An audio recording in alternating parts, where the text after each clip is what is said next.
রাশিয়ার president Vladimir Putin হুঁশিয়ারি দিয়ে বলেছেন, ইউক্রেন ও মধ্যপ্রাচ্যে চলমান উত্তেজনা বিশ্বকে তৃতীয় বিশ্বযুদ্ধের দিকে ঠেলে দিচ্ছে। তার মতে, এ দুটি অঞ্চল এখন মারাত্মক সংঘর্ষের সম্ভাব্য কেন্দ্রবিন্দু হয়ে উঠেছে।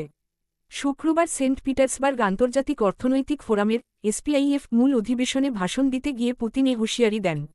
রুশ প্রেসিডেন্ট বলেন, বর্তমানে বিশ্বজুড়ে সংঘর্ষের বিপুল আশঙ্কা লক্ষ্য করা যাচ্ছে। আমরা বৈশ্বিক যুদ্ধের আশঙ্কায় উদ্বিগ্ন। সব সংকটেরই শান্তিপূর্ণ সমাধান হওয়া উচিত। তিনি ন্যাটোর পূর্বমুখী সম্প্রসারণের সমালোচনা করে বলেন, এই জোট বারবার রাশিয়ার নিরাপত্তা উদ্বেগকে অগ্রাহ্য করছে। এটি পশ্চিমাদের উপনিবেশবাদী নীতির আরেকটি রূপমাত্র।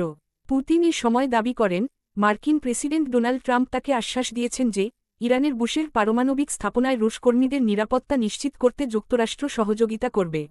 মধ্যপ্রাচ্যের প্রসঙ্গে পুতিন বলেন, ইসরায়েল যদি সত্যিই ইরানের সর্বোচ্চ ধর্মীয় নেতা আয়াতুল্লাহ আলী খামেনিকে হত্যা করার কথা বিবেচনা করে থাকে, তবে আমি আশা করি এটি কেবল কথার কথা হিসেবেই থাকবে।